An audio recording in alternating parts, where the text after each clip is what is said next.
만일 네 형제가 네게 죄 지으면 너는 가라. 너와 그 사이에서만 그를 책망해라. 그가 네게서 듣는다면 너는 네 형제를 얻은 것이다. 그러나 그가 듣지 않으면 너는 너와 함께 하나나 둘을 더 데리고 가라. 둘이나 세 증인들의 입으로 모든 것이 확증되도록. 그런데 만일 그가 그들의 말을 흘려들으면 너는 교회에 말하라. 그리고 그가 교회의 말조차 흘려들으면 그로 내게 이방인 부류나 세리 같게 하라. 진심으로 내가 너에게 말한다. 만일 너희가 땅에서 매면 그만큼 그것들은 하늘에서 매여 있는 상태일 것이요. 만일 너희가 땅에서 풀면 그만큼 그것들은 하늘에서 풀려 있는 상태일 것이다. 다시 진심으로 내가 너희에게 말한다. 즉 구할 만한 그 모든 것에 대해 너희 중에 둘이 땅에서 동감하면 그것이 하늘에 계시는 내 아버지로부터 그들에게 행해질 것이다. 왜냐하면 둘이나 셋이 내 이름으로 모여있는 거기에, 즉 그들 가운데 내가 있기 때문이다. 헬라 원문지격 마태복음 18장 15절에서 20절. 이번 과 성경 본문은 교회 안의 죄를 어떻게 다뤄야 하는지에 대한 내용입니다. 좀 더 구체적으로 교회 안의 형제가 죄를 지을 때, 그리고 누군가가 그 죄의 피해자가 될 때, 그 피해자가 이 문제를 어떻게 처리해야 하는지에 관한 것입니다. 성경 본문은 이렇게 시작합니다. 15절입니다. 만일 네 형제가 네게 죄 지으면 너는 가라. 너와 그 사이에서만 그를 책망해라. 그가 네게서 듣는다면 너는 내 형제를 얻은 것이다. 교회 안의 죄 문제를 다룰 때 기본적인 자세는 사랑과 관용, 용서와 배려입니다. 피해 당사자는 가해자의 죄를 처음부터 주위 사람들에게 공개하거나 하지 않습니다. 먼저 개인적으로 가해자를 찾아갑니다. 오늘날은 통신수단이 발달했으니 직접 대면하기 힘든 경우라면 전화나 이메일 등을 사용할 수도 있습니다. 피해 당사자는 이런 여러 가지 방편을 이용해 가해자를 책망합니다. 책망하다는 헬라어로 엘랭코인데 잘못을 드러내어 입증하다라는 뜻입니다. 즉 피해를 본 사람이 직접 피해를 준 사람의 잘못을 드러내라는 뜻입니다. 피해자가 가장 먼저 이런 자세를 취해야 하는 이유는 비록 그가 가해자라 할지라도 그는 여전히 긍휼의 대상이기 때문입니다. 요즘 교회 안의 성추행이 문제가 되곤 하는데 이때에도 가장 먼저 적용되어야 할 것은 당사자주의입니다. 피해 당사자는 이 일에 대해 가해자를 책망할 마땅한 권한과 의무가 있습니다. 피해 당사자가 가해자를 책망할 때 가해자가 생각 있는 사람이라면 그는 이를 인정하고 받아들일 뿐 아니라 하나님과 피해자 앞에 사죄하고 교회 안에서 그에 합당한 조치를 취할 것입니다. 그럴 경우 예수님 말씀대로 피해자는 한 영혼을 얻게 됩니다. 그러나 세상에는 양심이 무딘 사람도 있습니다. 자신의 잘못에 대해 발뺌을 하거나 심지어 피해 당사자를 협박하는 경우도 있을 수 있습니다. 이럴 경우에도 피해자는 한 번 더 가해자에게 기회를 줍니다. 16절입니다. 그러나 그가 듣지 않으면 너는 너와 함께 하나나 둘을 더 데리고 가라. 둘이나 세 증인들의 입으로 모든 것이 확증되도록. 피해 당사자는 여전히 이를 교회 전체에 공개하지 않고 이 일에 증인이 되어줄 사람 하나나 둘을 동반하고 가해자를 찾아갑니다. 피해 당사자가 미성년자인 경우는 첫 번째 과정을 생략하고 부모가 가해자를 찾아갈 수도 있습니다. 예수님의 말씀대로 하면 이제 피해 당사자를 포함 이 일의 증인은 둘이나 셋이 됩니다. 둘이나 세 사람의 증인이 함께 가해자에게 본인의 잘못을 책망할 경우 웬만한 사람은 자신의 잘못을 인정하게 되어 있습니다. 인정하지 않는다면 이 사람은 그리스도인임을 논하기 전에 인성에 문제가 있다고 보아야 합니다. 예수님께서 첫 번째와 두 번째 과정까지 비공개를 원칙으로 하신 이유는 군중심리 때문입니다. 안 좋은 일의 경우 한 무리의 사람들은 감정에 휩싸여 가해자를 인민재판할 수 있습니다. 가해자가 하나를 잘못했다면 10, 20 또는 그 이상의 징벌을 가할 수 있습니다. 그런데 그렇게 되면 복음의 정신, 긍휼과 용서, 사랑의 정신이 훼손됩니다. 할 수만 있다면 본인이 죄를 인정하고 참회하도록 하는 것, 그리고 인민재판식 인격살인으로 그가 사죄할, 그리고 다시 회복될 기회마저 박탈되지 않도록 배려하는 것이 예수님께서 가르치신 내용의 핵심입니다. 그런데 심지어 두 번째 단계에서도 발뺌하는 사람들이 분명 있습니다. 이런 사람들에 대해서는 세 번째 단계가 기다리고 있습니다. 17절입니다. 그런데 만일 그가 그들의 말을 흘려들으면 너는 교회에 말하라. 그리고 그가 교회의 말조차 흘려들으면 그로 네게 이방인 부류나 세리 같게 하라. 그런데 세 번째 단계 역시 교회 전체에 공개하고 인민재판을 하라는 의미가 아닙니다. 여기서 교회는 장로회로 이해해야 마땅합니다. 물론 예수님께서 이 부분을 가르치실 때에는 아직 교회의 형태가 만들어지기 전이지만 당연히 사도시대에 정착된 교회의 형태를 전제해 말씀하셨을 것입니다. 사도시대가 되면 교회에는 분명 장로회가 조직되어 있었습니다. 사도행전을 통해 우리는 교회의 중요한 문제를 결정할 때 사도들과 장로들이 함께 모여 의견을 나누고 결정했던 것을 알 수 있습니다. 예를 들어 사도행전 15장 1에서 6절을 보면 이렇게 되어 있습니다. 어떤 사람들이 유대로부터 내려와 만일 여러분이 모세의 관습대로 할례를 받지 않으면 여러분은 구원을 받을 수 없다고 형제들을 가르쳤다. 그런데 바울과 바나바에게 그들과 더불어 생겨난 알력과 논쟁이 적지 않았으므로 이 사안을 위해 예루살렘으로 사도들과 장로들에게로 바울과 바나바와 그들 중 다른 어떤 이들이 올라갈 것을 그들이 결정하였다. 그러므로 그들은 교회에 의해 전송을 받아 베니게와 사마리아 양쪽을 지나며 이방인들의 회심을 자세히 설명해 모든 형제들에게 큰 기쁨을 주었다. 또한 예루살렘에 도착해 그들은 교회와 사도들과 장로들로부터 영접을 받았다. 그리고 하나님께서 그들과 더불어 행하신 일들을 그대로 알렸다. 그러자 바리새파 중에 믿게 된 어떤 사람들이 들고 일어나 그들에게 할례를 행하고 모세의 율법을 지키도록 명해야 한다고 말하였다. 그래서 사도들과 장로들이 이 문제에 대해 살펴보려 모였다. 또 사도 바울은 권징과 관련해 장로회를 전제하고 디모데에게 이렇게 권면하기도 합니다. 디모데전서 5장 19절입니다. 장로에 대한 고발에 대해서는 둘 또는 세 증인들에 의해서가 아니라면 받지 마시오. 사도시대에는 분명 장로회가 조직되어 있었습니다. 교회의 신학적인 문제가 발생할 경우 사도들과 장로들이 모여 이 문제를 집중적으로 논의했습니다. 도덕적인 문제 역시 마찬가지였습니다. 이 문제를 다루는 건 역시 장로회였습니다. 피해 당사자가 취해야 할 세 번째 단계는 장로회 이 일을 알리는 것입니다. 일단 장로회에 알려지면 장로회는 공적으로 이 문제를 다루기 때문에 교회 전체에 알려진 셈이 됩니다.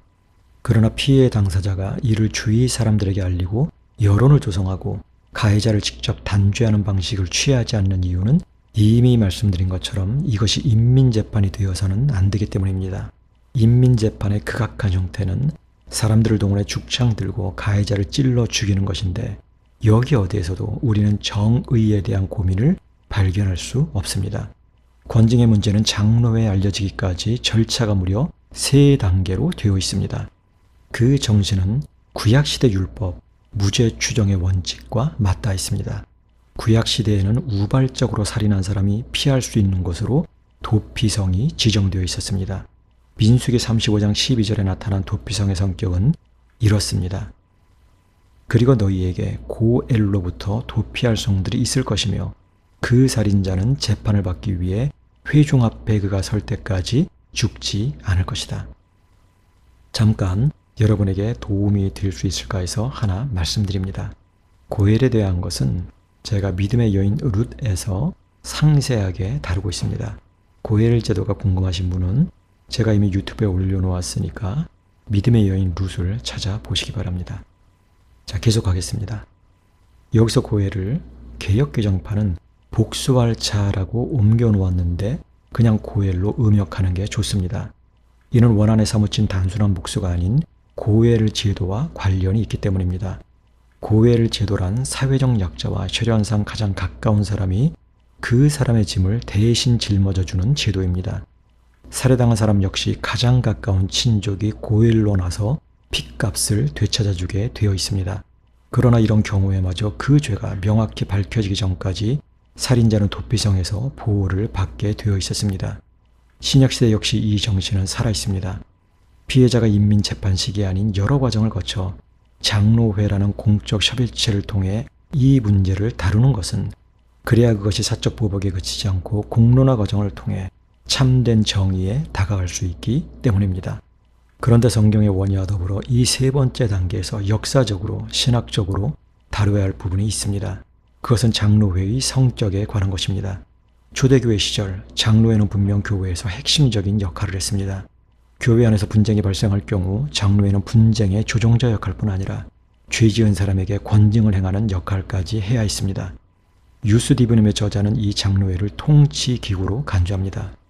그는 그의 책 28쪽에서 교회의 치리회는 교회의 모든 정치를 도맡는다고 강력하게 주장합니다. 치리회라는 말 자체가 통치기구라는 의미입니다. 정성호역 웨스트민스터 총회의 문서들 역시 웨스트민스터 신조 제30장 제목을 교회의 치리로 옮깁니다. 영어로는 of church census, 즉 교회의 책망에 대하여지만 신조의 이 항목의 장로회를 치리회, 즉 통치기구로 이해하고 있다는 점은 분명합니다. 내용도 그렇고 웨스트민스터 신조가 작성되던 시기에 이를 신학적으로 뒷받침하기 위해 저술된 유스디비눔 역시 이와 동일한 관점이므로 17세기 개혁주의자들이 장로회를 통치기구로 간주했다는 견해에는 이견이 있을 수 없습니다. 그런데 웨스트민스터 신조 작성자들의 이런 관점은 사실 새로운 관점이 아닙니다. 칼빈이 섬겼던 제네바 교회의 관점을 그대로 수용한 결과입니다. 제네바 교회는 제네바 시의회 의원들인 장로 12명과 제네바 교회 목사들로 협의체를 구성했고 이 협의체를 통해 교회의 권직 문제를 다뤘는데 이 협의체가 라틴어로 콘시스토리움, 즉 종교 법원입니다. 역사적 맥락에서 볼 때 치리회, 통치기구, 종교 법원은 모두 같은 말입니다. 그런데 정말 장로회가 통치기구일까요? 만일 장로회가 통치기구라면 당연히 통치자가 있어야 합니다. 이 경우 장로회 회원들이 통치자가 되어야 하는데 그렇다면 이들은 대체 어떤 종류의 통치자들인가요? 왕? 총독? 귀족? 제사장? 성경에서 통치와 관련된 그 어떤 단어도 교회 안 소수의 사람들에게 사용되지 않습니다. 오히려 통치와 관련된 핵심 단어 제사장 왕은 모든 그리스도인들의 것입니다. 그러함에도 칼빈이 제네바 교회의 종교 법원 운영을 원한 이유는 두 가지입니다. 첫째, 그 시대에는 대부분의 교회가 국가교회의 울타리 안에 있었습니다. 당시 선택지는 둘뿐이었습니다. 로마 교회의 울타리 안에 있던가 국가교회의 울타리 안에 있던가. 만일 이 둘을 거부하게 되면 예를 들어 제세례파 같은 경우는 유럽 사회 그 어디에서도 보호받을 수 없었습니다. 종교법원은 이런 시대적 한계 속에서 국가와 교회 간 균형을 맞추려는 시도였습니다. 둘째, 당시는 혼란과 무질서의 시기입니다. 교회의 통일성과 순수성을 지키기 위한 제도적 장치가 필수적인 시대입니다. 종교법원은 이를 실현하기 위한 기구였습니다. 종교법원은 매주 목요일 정오에 열렸으며 교인들의 영적, 도덕적 상태를 점검했고 또 권징의 수위를 토론하고 결정했습니다. 종교법원은 1555년 이후 자치기구의 성격을 띠게 됩니다. 이는 세속 권력에 맞서 영적 권력을 주장하고 이를 종교법원을 통해 실현하려 제네바 목사회가 투쟁한 결과였습니다. 그러나 배자 시대의 종교법원은 다시 제네바 행정당국의 간섭을 받기 시작하고 배자 사후 그 독립성을 잃게 됩니다. 장로회를 통치기구로 규정한 종교개혁자들의 시각은 분명 그 시대의 특수성에 기인합니다. 한편에는 교회가 국가 위에 있다는 교황주의자들이 있었고 다른 한편에는 국가가 교회 위에 있다는 에라스투스주의자들이 있었습니다. 종교개혁자들은 중도의 길을 택함으로써 한편으로 국가의 역할을 존중하면서 동시에 교회의 자율성을 추구했습니다. 그러나 현재 우리는 다른 시대를 살아가고 있습니다. 종교개혁자들이 염원하던 교회가 국가로부터 독립한 시대를 살아가고 있습니다. 당연히 우리는 성경의 가르침을 따라 장로회의 성격을 다시 정의할 필요가 있습니다. 장로회는 분명 치리회나 통치기구, 종교법원이 아닙니다. 세상나라와 맞서기 위해 교회가 세상나라 흉내를 낼 필요가 없습니다. 교회가 세상나라 위에 있지도 않고 세상나라가 교회 위에 있지도 않습니다. 교회와 세상나라는 본질이 다릅니다. 장로회는 통치기구가 아니라 자정기구입니다. 교회의 순수성을 유지하고 정화하기 위한 자정기구입니다. 만일 장로회가 통치기구라면 성경 본문의 내용은 생뚱맞은 전혀 이치에 맞지 않는 이상한 이야기가 되고 맙니다. 성경 본문과 웨스트민스터 신조를 비교해보면 이는 더욱더 분명해집니다. 웨스트민스터 신조 제30장은 장로회가 치리회라는 전제하에 이렇게 선언합니다. 1번과 2번입니다. 1. 주 예수께서는 자기 교회의 왕과 머리로서 국가의 공직자와는 전혀 다른 교회 직분자들의 손에 교회의 통치기구를 두셨다. 2. 이 직분자들에게 하늘나라의 열쇠가 맡겨져 있다. 이 덕분에 그들은 죄들을 그대로 두거나 용서할 각각의 권한을 가지고 있다. 즉 회개하지 않는 사람에게 말씀으로도 견책으로도 그 나라를 닫을 권한을, 그리고 회개하는 죄인들에게 복음의 사역으로 또 경우에 따라 견책으로부터의 사면으로 그것을 열 권한을. 웨스트민스터 신조에 의하면 장로회는 곧 통치기구입니다. 여기에는 종교법원의 역할도 포함됩니다. 천국 열쇠는 장로회 회원들의 손에 맡겨져 있고 장로들은 종교법원의 통치자들로서 성도들을 다스립니다. 장로들이 누군가의 죄를 용서하면 그는 용서받고 용서하지 않으면 그는 용서받지 못합니다. 안타깝지만 이런 구조는 사실 교황권의 확대판일 뿐입니다. 교황주의자들도 교황에게 천국 열쇠가 있으며 죄를 사해줄 권한이 있다고 주장하기 때문입니다. 영적 통치권자가 교황이냐 아니면 장로들의 회냐의 차이만 있을 뿐 그 본질은 동일합니다. 제네바 행정당국이 종교법원과 목사회에 끊임없이 간섭했던 이유는 이 때문입니다. 교황권처럼 교회의 권력이 세속 권력을 압도할까 두려웠기 때문입니다. 그런데 심지어 오늘날 장로교는 종교개혁의 장로교와 근본적으로 다릅니다. 이름만 장로교지 사실은 개교회 차원의 소교황주의입니다. 오늘날 개교회의 당회는 사실 장로회가 아닙니다. 장로회가 되려면 개교회의 모든 목사들과 장로들이 이 협의체에 참여해야 하고 사회자 역시 회의 진행자로서 만족해야 하며 임기도 1년으로 제한돼야 하기 때문입니다. 그러나 오늘날 개교회 당회는 종신직 당회장인 담임 목사 1인과 이 사람의 전위부대 또는 거수기 역할을 하는 장로들로 구성됩니다. 이 경우 결국 통치권은 담임 목사에게 집중되고 이는 그 본질에 있어 교황주의와 조금도 다르지 않습니다. 그러다 보니 오늘날 담임 목사들이 마치 정말로 자신들에게 죄를 사하는 권세가 있는 양 기고만장하는 것입니다. 종교개혁의 시발점이 되었던 면죄부 판매가 이런 사고방식에 기인했다는 사실을 기억해야 합니다. 그런데 성경 본문은 우리에게 전혀 다른 이야기를 해줍니다. 본문의 핵심은 바로 당사자주의입니다. 첫 번째 단계와 두 번째 단계에서 이 일을 주도하는 사람은 바로 피해의 당사자 자신입니다. 그렇다면 세 번째 단계는 어떨까요? 17절을 다시 읽어보겠습니다. 그런데 만일 그가 그들의 말을 흘려들으면 너는 교회에 말하라. 그리고 그가 교회의 말조차 흘려들으면 그로 네게 이방인 부류나 세리같게 하라. 세 번째 단계에서 피해 당사자는 분명 교회의 장로회에 이 일을 알리고 장로회는 공적으로 이 문제를 다루게 되어 있습니다. 그런데 가해자가 장로회의 공고마저 듣지 않는다면 그 다음은 어떻게 해야 할까요? 그로 네게 이방인 부류나 세리같게 하라입니다. 여기서 이방인 부류나 세리처럼 여기는 것은 분명 출교를 염두에 두는 표현입니다. 지금까지 살펴본 것처럼 공적인 결론은 공론화 과정을 거쳐 장로회에서 하게 됩니다. 권징은 분명 한 개인이 사사로이 할 수 있는 게 아닙니다. 그럼에도 불구하고 성경 본문에서 가해자를 최종적으로 이방인 부류나 세리처럼 여기는 사람은 바로 너입니다. 그로 네게 이방인 부류나 세리 같게 하라입니다. 여기서 너는 교황이나 담임 목사가 아닙니다. 당회원 중 하나도 아닙니다. 여기서 너는 바로 피해 당사자입니다. 사람들이 가장 기본적인 이런 사실조차 모르는 이유는 잘못된 번역 때문입니다. 원문의 소위 즉 네 개가 우리말 개역개정판에는 빠져있기 때문입니다. 분명히 말씀드립니다만 세 번째 단계에서도 이 일의 주체는 당회나 담임 목사가 아닙니다. 피해 당사자입니다. 이 모든 과정을 거쳐 마지막으로 가해자의 죄를 사해줄지 아닐지를 결정하는 사람은 바로 피해 당사자입니다. 이때 피해 당사자는 제사장 왕으로서 하나님의 통치를 실현하는 주체가 됩니다. 이를 교황의 권한 또는 담임 목사나 당회의 권한으로 오도하는 것은 예수님의 가르침을 정면으로 부정하는 것입니다. 당회가 자기들 멋대로 어떤 결정을 내리고 피해 당사자에게 당신은 무조건 우리의 결정을 따라야 한다 명령하는 식의 통치 개념은 여기에 눈꼽만큼도 없습니다. 피해 당사자가 납득할 수 없는 결정을 할 권한이 장로회에는 없습니다. 17세기 개혁주의자들이 7회의 근거 구절로 삼는 성경 본문은 오히려 장로회가 통치기구가 아니라는 사실을 입증할 뿐입니다. 장로회는 통치기구가 아닌 자정기구입니다. 장로회가 통치기구라면 그 최종적인 권한이 장로들에게 있겠지만 그렇지 않다는 것을 우리는 성경 본문을 통해서 확인할 수 있습니다.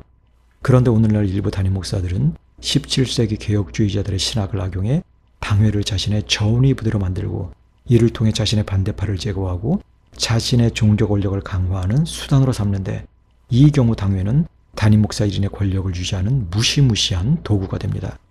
그런데도 이런 기형적인 당회 제도를 옹호하고 심지어 이를 통치기구라 선전하는 사람들이 있습니다. 정말로 나쁜 사람들입니다. 어떤 사람들은 여기서 다른 성경 구절로 저를 반박할 수도 있습니다. 요한복음 20장 21에서 23절을 근거로 예수님께서는 사도들에게 죄를 사할 권한을 주셨고 이는 장로회에 위임되었으며 따라서 장로회는 통치기구라고 주장할 수도 있습니다. 그러나 그 이전에 예수님의 이 말씀이 무엇을 의미하는지 세밀하게 살펴볼 필요가 있습니다. 그러자 그들에게 예수께서 다시 말씀하셨다. 평화가 너희에게. 나를 아버지께서 보내신 것처럼 나 역시 너희를 보낸다. 그리고 이를 말씀하시며 그분은 내쉬셨다. 그리고 그들에게 말씀하셨다. 너희는 성령을 받으라. 너희가 어떤 사람들의 죄들을 용서할 텐데 그것들은 그들에게 용서되어 있는 상태다. 너희가 어떤 사람들의 죄들을 붙들 텐데 그것은 붙들려 있는 상태다. 우리말 개역개정판은 23절을 너희가 누구의 죄든지 사하면 사하여질 것이요 누구의 죄든지 그대로 두면 그대로 있으리라 하시니라로 옮겨놓았는데 엉터리 번역입니다. 23절은 조건문도 아니고 귀결절의 동사가 미래 시제도 아니기 때문입니다. 귀결절은 모두 완료 시제입니다. 비잔틀 계열의 사본은 첫 번째 문장의 귀결절이 현재형으로 되어 있지만 두 번째 문장의 귀결절이 완료 시제이므로 이 역시 완료 시제로 이해하는 것이 자연스럽습니다. 너희가 어떤 사람들의 죄들을 용서할 텐데 그것들은 그들에게 용서되어 있는 상태다. 너희가 어떤 사람들의 죄들을 붙들 텐데 그것들은 붙들려 있는 상태다가 정확한 번역입니다. 23절을 풀어 설명하면 이렇습니다. 자, 사도들이 어떤 사람들을 살피고 그의 죄를 용서하기로 결정합니다. 그런데 이미 그 이전에 그 사람의 죄는 하나님에 의해 용서된 상태입니다. 그 반대의 경우도 마찬가지입니다. 사도들은 자유로 어떤 것을 결정하고 행하는 사람들이 아닙니다. 하나님께서 용서하신 사람을 용서하고 하나님께서 내버려 두시는 사람들을 내버려 두는 사람들입니다. 사도들이 취할 자세는 철저하게 하나님의 주권을 존중하는 것입니다. 심판하시는 분도 용서하시는 분도 하나님입니다. 물론 사도들에게는 사도들만의 독특한 권위가 있었습니다. 사도 베드로는 아나니아와 삽비라가 거짓에 사로잡혀 사람들을 기만했을 때 이들을 즉각 책망했고 이들에겐 하나님의 심판이 임했습니다. 또 사도 바울은 고린도 교회에 보내는 서신에서 간음을 행한 사람을 자신은 이미 판결한 상태라고 언급하기도 합니다. 심지어 그 사람을 그 몸이 멸하도록 사단에게 내어주었다는 표현을 사용하기도 합니다. 그러나 이 역시 그 원칙은 동일합니다. 사도들이 하나님께서 긍휼히 여기시는 사람을 정죄한다든가 아니면 하나님께서 심판하신 사람을 용서한다든가 하는 그런 일은 있을 수 없습니다. 그리고 무엇보다 사도들의 이런 독특한 권위가 오늘날 장로회에 위임되었다고 생각해서는 안 됩니다. 그런 생각은 망상입니다. 사도들은 때로 장로회를 통하지 않고 독자적으로 사도로서 권위를 행사했기 때문입니다. 이는 교회를 세우도록 사도들에게 주어진 한시적이고 특수한 권위입니다. 그러나 사도들에게도 죄를 용서할 무소불위의 권한이 있는 게 아닙니다. 죄를 용서할 권한은 엄밀한 의미에 있어서 하나님께 있습니다. 이런 원리는 장로회와 관련된 성경 본문을 통해서도 확인됩니다. 18절입니다. 진심으로 내가 너에게 말한다. 만일 너희가 땅에서 매면 그만큼 그것들은 하늘에서 매어 있는 상태일 것이요. 만일 너희가 땅에서 풀면 그만큼 그것들은 하늘에서 풀려 있는 상태일 것이다. 우리말 개역개정판은 이 부분을 진실로 너에게 이르노니 무엇이든지 너희가 땅에서 매면 하늘에서도 매일 것이요. 무엇이든지 땅에서 풀면 하늘에서도 풀리리라로 옮겨놓았는데 이 또한 오역입니다. 헬라어 원문을 보면 귀결절은 모두 미래 시제가 아닌 미래 완료입니다. 만일 미래 시제라면 하늘의 결정은 땅의 결정에 좌우되는 것이 됩니다. 즉 땅에서 매면 하늘에서도 매이게 되고 땅에서 풀면 하늘에서도 풀리게 됩니다. 이게 오늘날 대부분의 목사들이 이 구절을 이해하는 방식입니다. 그러다 보니 이들은 설교 시간에 큰 소리칩니다. 마치 자기가 누군가를 용서하면 하나님도 그 결정을 따라 그를 용서하시는 것처럼 생쇼를 합니다. 그러나 원문은 정반대입니다. 하늘이 먼저입니다. 하늘에서 메어놓은 것을 땅에서 낼 뿐입니다. 하늘에서 풀어놓은 것을 땅에서 풀 뿐입니다. 장로회가 잊지 말아야 할 것은 바로 하나님의 주권입니다. 장로회에는 분명 성도들의 죄에 대해 권증을 행하고 또 해제하는 역할이 주어져 있습니다. 이는 교회의 순수성을 지키기 위한 자정기구로서의 역할입니다. 그러나 이미 살펴보았듯 죄를 용서할 권한은 먼저 그리고 최종적으로 하나님과 피해 당사자에게 있습니다. 장로회는 마땅히 말씀을 기준으로 참된 정의가 무엇인지 충분한 논의를 거쳐 하나님의 뜻에 맞게 피해 당사자가 납득할 수 있도록 권징의 수준을 결정해야 합니다. 만일 가해자가 목사라서, 장로나 집사라서, 또는 교회 안의 유력자나 그의 친인척이라서 장로회가 자기들 멋대로 가해자를 두둔하고 잘못된 결정을 내린다면 그들은 자신들의 본분을 망각하는 것이요 하나님을 대적하는 집단이 되는 셈입니다. 장로회는 하나님의 긍휼히 여기시는 손길이 가해자에게 나타날 때 그 사실을 추후 인정하는 것뿐입니다. 가해자가 하나님과 피해 당사자 앞에서 진심으로 회개하고 사죄하지 않는다면 장로회는 그를 하나님께서 긍휼히 여기시지 않는다고 간주해야 합니다. 자, 이제 스스로에게 정직하게 질문하고 정직하게 답변할 차례입니다. 장로회가 통치기구일까요? 유스트 디비눔의 저자는 교회 치리회는 교회의 모든 정치를 도맡는다고 강변했습니다. 장로회를 통치기구로 간주했습니다. 그래서 지난 500년 동안 그 결과가 무엇이었나요? 이는 이미 종교개혁기부터 문제를 야기했습니다. 국가교회의 틀 안에서 종교법원은 그 속성상 신앙의 문제의 세속 권력을 동원할 수밖에 없었습니다.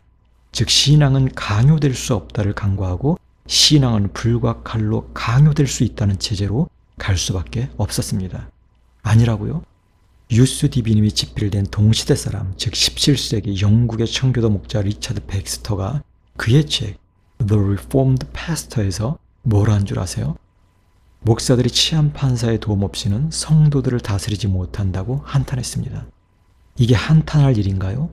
목사들이 통치의 개념에서 벗어나지 못하는 이런 비성경적이고 비상식적인 사고방식이 그 당시의 사회상입니다.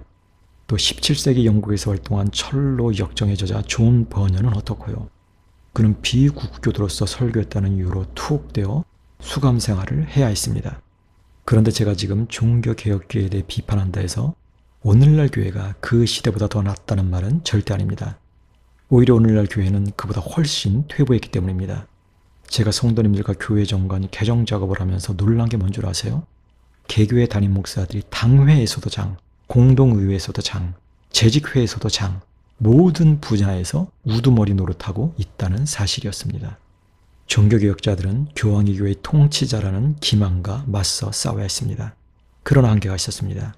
교황이 교회의 통치자가 될 수 없다니까 이번에는 세속의 권력자들이 교회의 통치자를 자임했기 때문입니다. 스칸마네치의 칼빈의 제네바 목사회의 활동과 역사를 보면 이런 당시의 사회상이 잘 묘사되어 있습니다. 칼빈이 막 사역을 시작할 무렵 목사 임명권은 제네바 행정당국에 있었습니다. 장로와 집사 임명권 역시 마찬가지였습니다. 11조와 헌금을 걷어들이고 관리하고 지출하는 것도 행정당국이었습니다. 교회 시설물들을 관리하는 것도 행정당국이었고 심지어 시민들의 도덕적 범죄, 이단들을 기소하는 것도 행정당국이었습니다. 시민들의 신앙을 강요할 권한을 가진 것도 행정당국이었고 교회의 규칙에 간섭하고 승인한 것도 행정당국이었습니다. 목사들의 급료를 지불한 것도 행정당국이었고 목사들의 임직을 결정하는 것도 행정당국의 승인이 있어야 했습니다. 제네바 교회는 말 그대로 국가교회였습니다. 그러나 칼빈을 비롯한 제네바 목사회는 이런 악조건 속에서 하나님의 뜻에 합한 교회를 세우기 위해 투쟁했습니다. 당시 제네바시의 인구는 약 2만 명 정도입니다. 오늘날 대형 교회보다도 작습니다. 그렇다면 이들이 투쟁한 지향점은 무엇이었을까요? 교회가 다시 1인 중심의 종교 권력으로 돌아가지 않는 것이었습니다. 교황주의의 아류로 전락하지 않는 것이었습니다. 우리는 지금 교회의 순수성, 권징의 문제를 다루고 있는데 권징만으로 교회의 순수성을 지킬 수 있다는 유치한 생각을 버려야 합니다. 교회가 1인 중심의 체제가 되면 권징은 오히려 종교 권력을 유지하고 강화하는 사악한 도구로 전락하게 되어 있습니다. 당회 역시 마찬가지입니다. 자정기구가 아니라 담임 목사 1인의 전위대가 될 뿐입니다. 권징을 무기로 담임 목사 반대파에게 칼을 휘두르는 행동대원들이 될 뿐입니다. 종교개혁계의 교황이 종교재판소를 통해 벌인 무시무시한 대량 학살을 생각해 보십시오. 규모만 다를 뿐 똑같은 행태가 오늘날 개교회에서 반복되고 있습니다. 예를 들어 강남 모 교회에서 담임 목사 문제로 분쟁이 생겼을 때 담임 목사파 장로들이 실제로 조폭 출신 어떤 사람을 동원했지요? 저는 조폭 출신 그 사람을 비난할 생각이 없습니다. 그 사람 역시 그게 옳은 줄 알고 했기 때문입니다. 이용당한 것이죠. 왜 이런 일이 생기나요? 바로 1인 중심의 구조 때문입니다. 이 폭력적인 구조, 종교 전체주의 시스템에서 권징을 논하는 것은 그것 자체가 악입니다. 제가 가끔 농담으로 하는 말이 있습니다. 한국 교회에서는 차라리 날라리 신자로 사는 게 낫다는 농담입니다. 자기 나름대로 개혁주의 한답시고 악의 체제를 더 악하게 만드는 사람들보다 차라리 날라리 신앙이니 그런 일에 가담을 하지 않으니까 그런 사람이 하나님에 의해 더 가깝다는 뜻입니다. 오죽하면 제가 그런 농담하겠습니까? 권징의 문제를 논하기 전에 먼저 교회 체제를 바꿔야 합니다. 오늘날 교회의 순수성을 회복하기 위한 첫 번째 과제는 권징이 아닙니다. 바로 1인 중심의 개교의 전체주의 체제, 즉 단임 목사제를 타파하는 겁니다. 어쩌면 오늘날 권징의 첫 번째 대상은 교회의 직분을 권력으로 만든 목사들 자신일 수 있습니다. 심지어 단임 목사들 중에는 장로, 권사 임직 시 헌금 명목으로 돈을 요구하는 인간들까지 있습니다. 정말 사악하기 짝이 없는 인간들입니다. 우리는 교회 개혁의 좋은 선례를 제네바 교회에서 찾을 수 있습니다. 한편으로 제네바 목사회는 국가로부터 교회의 자율성을 확보하기 위해 노력했습니다. 여기까지는 맞습니다. 그러나 그 과정에서 오류를 저질렀습니다. 교회의 직분을 영적 권력으로 간주했습니다. 배자 이후 이는 제네바 행정당국과 목사회가 목사들의 목회지 지명을 놓고 대립하는 파워게임의 양상으로 전개됩니다.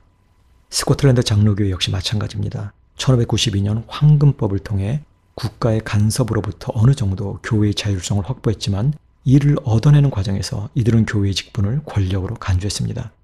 당연히 우리는 이 부분을 걸러내야 합니다. 교회의 직분은 권력이 아닙니다. 다른 한편 제네바 목사회는 1인 중심의 교회 체제를 타파하고 협의체 중심의 교회 체제를 확립하려 애썼습니다. 스코틀랜드 교회 역시 마찬가지였습니다.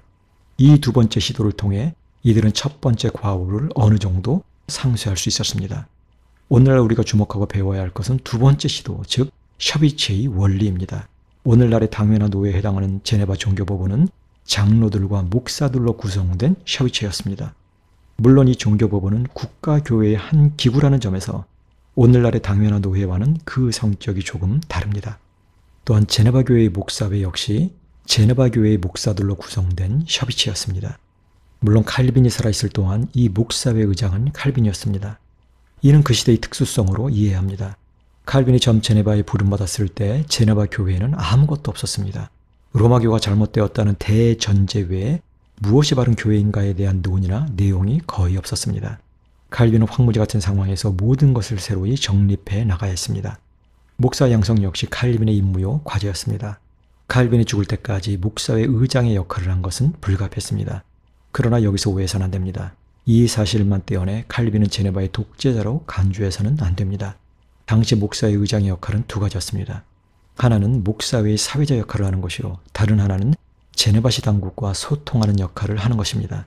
칼빈은 이 역할에 충실했습니다. 물론 칼빈이 목사회에서 중심을 잡아주는 역할을 한 것은 부인할 수 없는 사실입니다. 그러나 그 역시 목사회의 일원이었을 뿐입니다. 마치 사도 베드로가 예루살렘 교회에서 중요한 역할을 했지만 다른 사도들과 동등했던 것처럼 칼빈 역시 마찬가지였습니다. 제네바 교회 목사회가 협의체였다는 점은 칼빈 사후에 더 분명해집니다.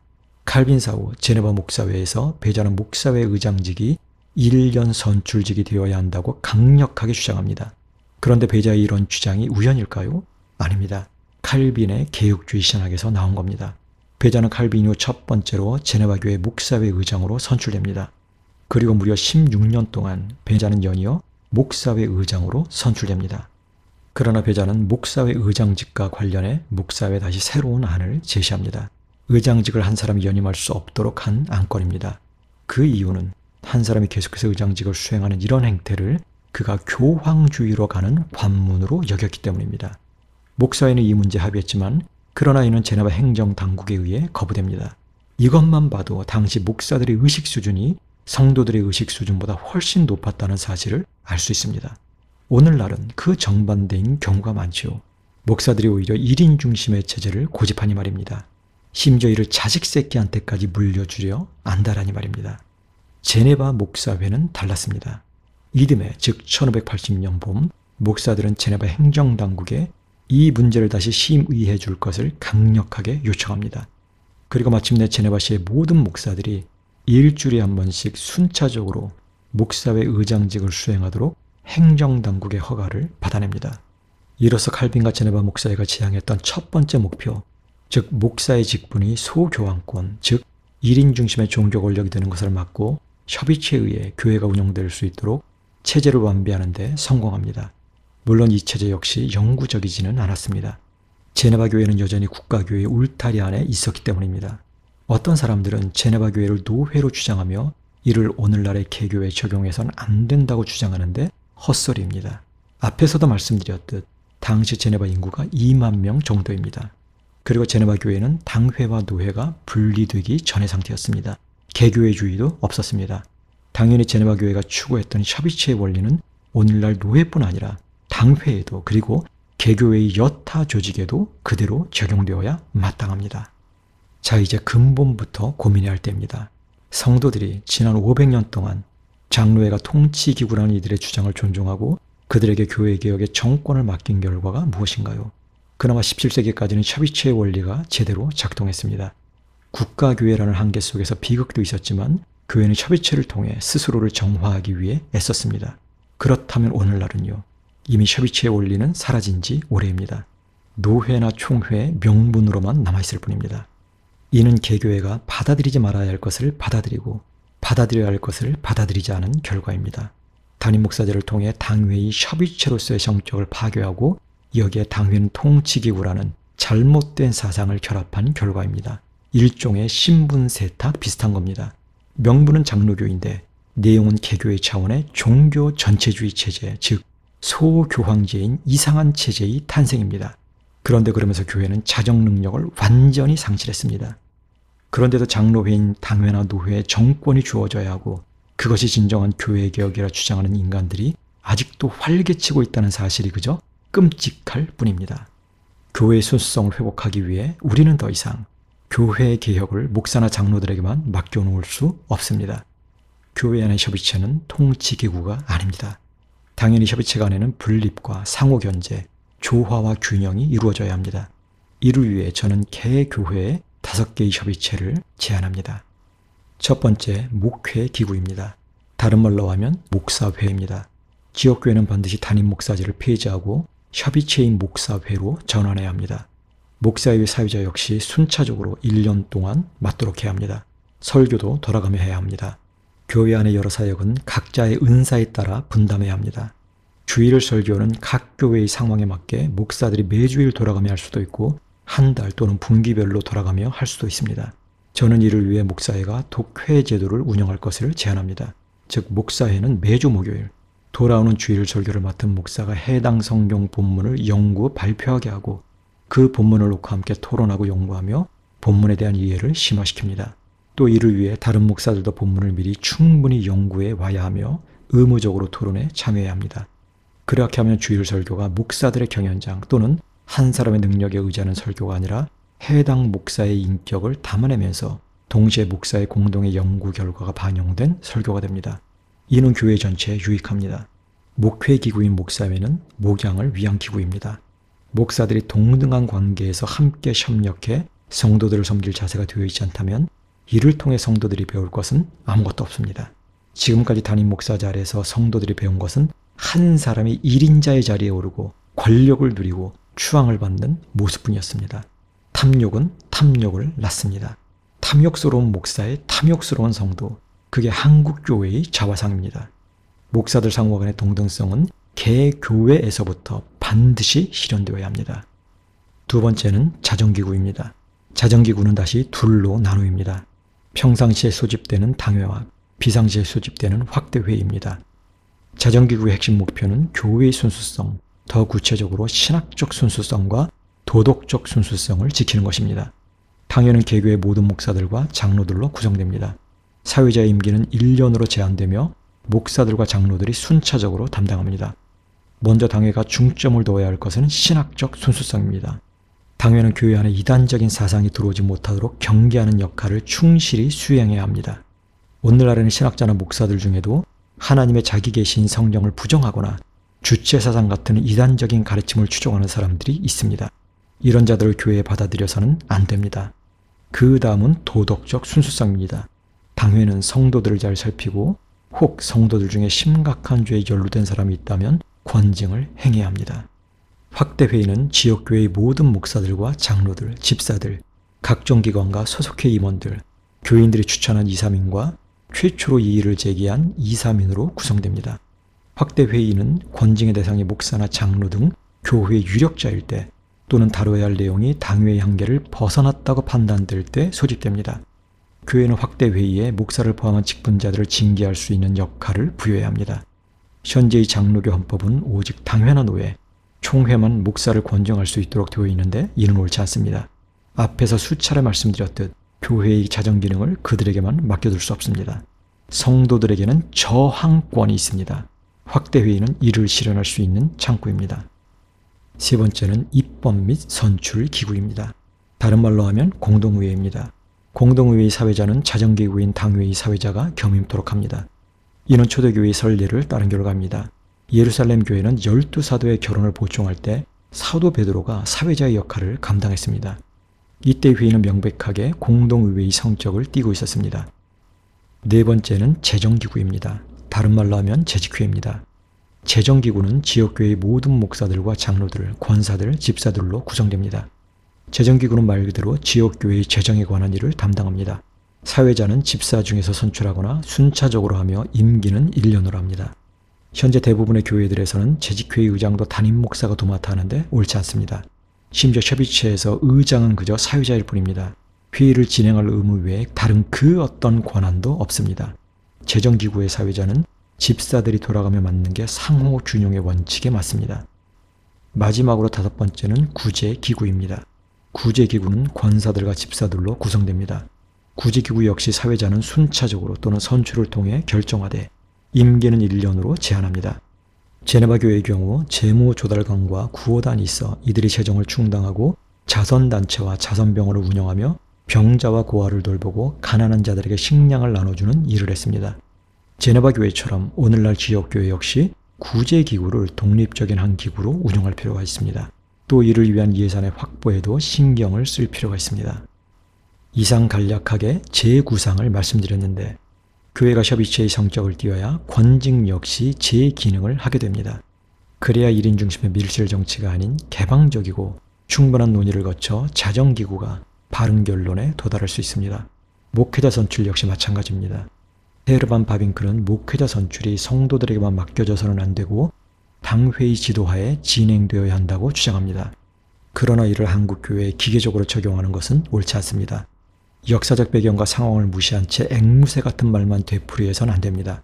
수없이 말씀드렸다시피 한국교회는 기형적인 체제입니다. 교회가 목사 선출에 대해 당회에 정권을 주게 되면 이는 담임 목사가 자기 시종 노릇할 후임자를 결정하거나 심지어 자기 자식을 후임자로 정하는데 악용됩니다. 성경 본문 말씀 20절 왜냐하면 둘이나 셋이 내 이름으로 모여있는 거기에 즉 그들 가운데 내가 있기 때문이다를 꼭 기억하시기 바랍니다. 교회는 담임 목사가 아닌 예수 그리스도의 이름으로 모이는 사람들의 공동체입니다. 지역교회의 모든 기구들은 협의체로 전환되어야 합니다. 그렇게 되면 1인 중심의 종교 권력이 사라지게 됩니다. 후임자나 후계자라는 개념 역시 사라집니다. 협의체로 전환되면 당회에는 여러 명의 목사가 있게 됩니다. 그중 한 목사가 은퇴하면 그 결혼을 보충하는 것이기 때문에 당회가 새로 선출될 목사에 대해 논의하고 살펴보고 그중 몇 명을 교회에 추천한다 해도 문제될 것이 전혀 없습니다. 부디 한국교회가 세상으로부터 지탄받는 교회가 아니라 오히려 세상에 신선한 충격을 주는 교회가 되기를 소망합니다. 기도하겠습니다.